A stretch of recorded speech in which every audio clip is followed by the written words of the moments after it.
Hello everyone. आज हम ITBP constable या हेड कांस्टेबल जो टेलीकम्युनिकेशन की जो वैकेंसी आई है नंबर उसके बारे में बात करेंगे।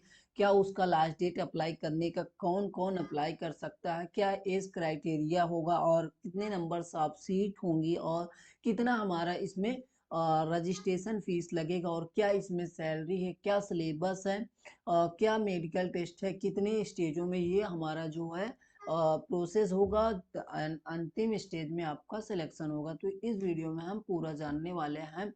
अब तो अगर इसी प्रकार की इंफॉर्मेटिव वीडियो और यदि अपनी तैयारी को बेहतर करना है तो चैनल को पर बने रहें और चैनल को सब्सक्राइब करिए, दोस्तों को भी शेयर करना ना भूलिए। चलिए अब आ जाते हैं, हम आपको बताते हैं कि कैसे क्या क्या प्रोसेस होगा, क्या सिलेबस होगा, पूरा अब हम ये वीडियो में डिस्कस करने वाले हैं, तो वीडियो के अंत तक बने रहें।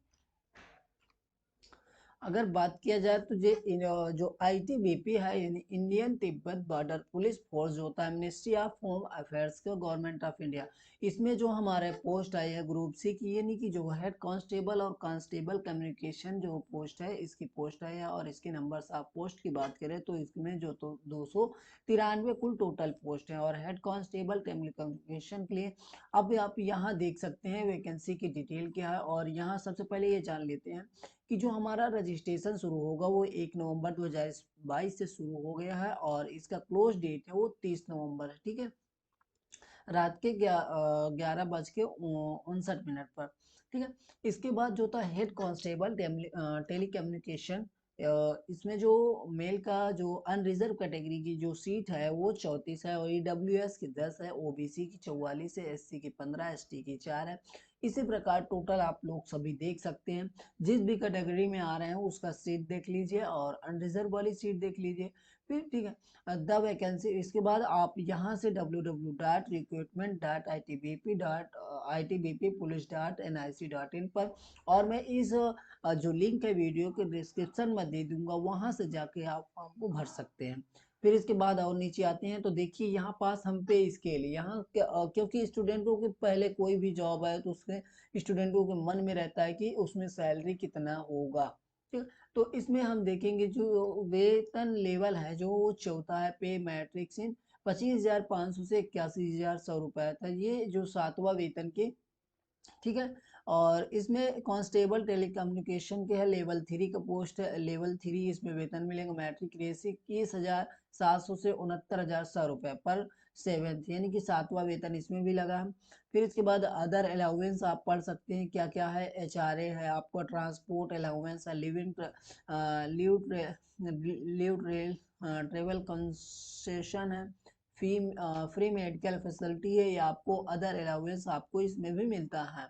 इसके बाद देखेंगे एलिजिबिलिटी कंडीशन क्या होनी चाहिए आपकी, जो एज है यानी आयु है, उम्र है, वो 18 से 25 साल होनी चाहिए। और आपको जो नहीं हेड कांस्टेबल में आपका 12वीं पास होना चाहिए और जो आपका 12वीं में सब्जेक्ट होना चाहिए फिजिक्स केमिस्ट्री एंड मैथ होना चाहिए। मिनिमम आपका 45% आपका इंटर में होना चाहिए। ठीक है, और इसके बाद और देख लेंगे आप जो भी है। फिर और नीचे स्क्रॉल डाउन करेंगे, कांस्टेबल टेलीकम्युनिकेशन की बात किया जाए तो इसमें जो उम्र है वो 18 से 23 साल है।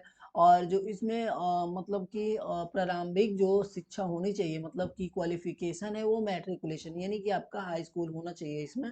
और इसके बाद बात करें तो इसमें एज लिमिट भी दिया जाएगा आपका, जो SC ST OBC जिस भी कैटेगरी में आते हैं उसके हिसाब से। और यहाँ बात किया जाए जो आपकी उम्र की गणना होगी वो 1/12/1999 और 30/11/2004 के मध्य ही होनी चाहिए। अगर इसके पहले है या बाद है तो आप फॉर्म नहीं भर पाएंगे, इतना ध्यान रखेंगे।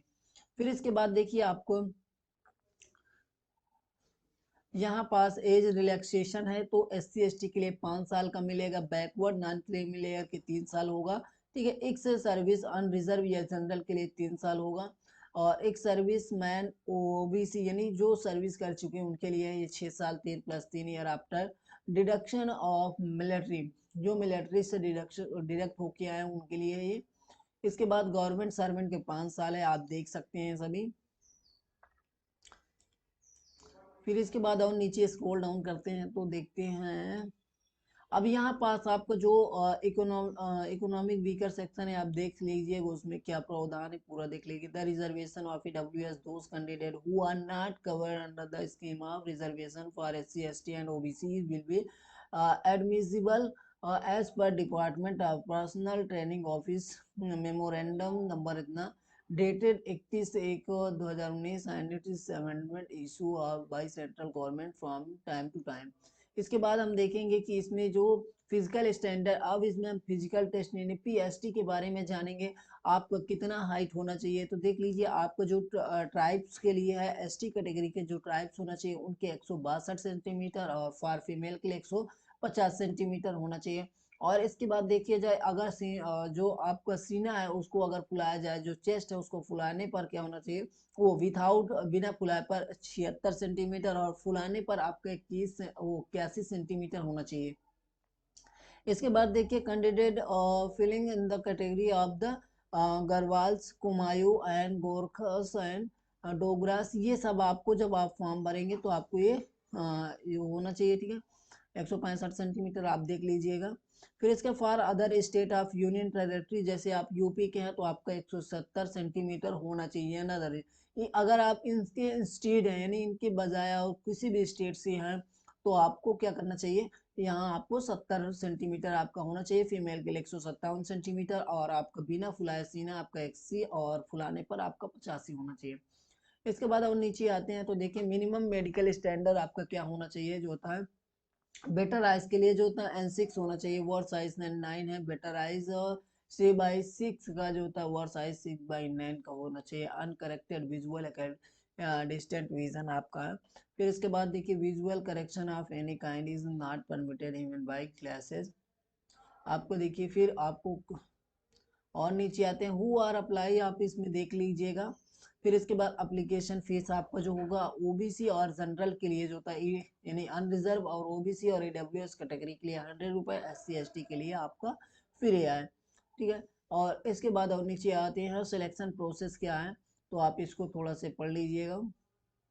और इसके बाद देखिए जो सबसे पहले प्रोसेस है आपका फेज होगा, यानी सबसे पहले आपका क्या होगा, आपका जो तो फिजिकल टेस्ट होगा। फिजिकल टेस्ट में आपका क्या किया जाएगा, मेल के लिए यानी पुरुष के लिए जो था 1.6 यानी कि 1.6 मील के जो आपका रेस होना चाहिए वो 7 मिनट 30 सेकंड में आप एक 1600 मीटर की रेस आपकी कराई जाएगी, ठीक है। अगर ये रेस पास करते हैं तो आपका लॉन्ग जंप के लिए हो जाए, लंबी कूद के लिए फिर 11 फीट की आपको लंबी कूदना है, ठीक है। और आपको 3 बार मौका दिया जाएगा। इसी प्रकार 4.5 फीट की हाई जंप करना है, आपको 3 बार मौका दिया जाएगा। फीमेल के लिए क्या है देखिए 800 मीटर रेस करना है और इनके लिए 4 मिनट 45 सेकंड का निर्धारण किया गया। और जो लंबी कूद है 9 फीट की होनी चाहिए और 3 इनको भी चांस दिया जाएगा। और 3 फीट हाई जंप करना है इनके लिए और इनका जो है 3 और चांस इनको भी दिया गया है।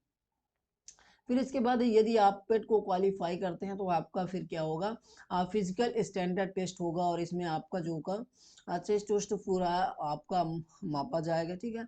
और PET will not be held in ex serviceman, पेट ये है जो एक सर्विसमैन है उनके लिए नहीं होगा, इतना ध्यान रखेंगे।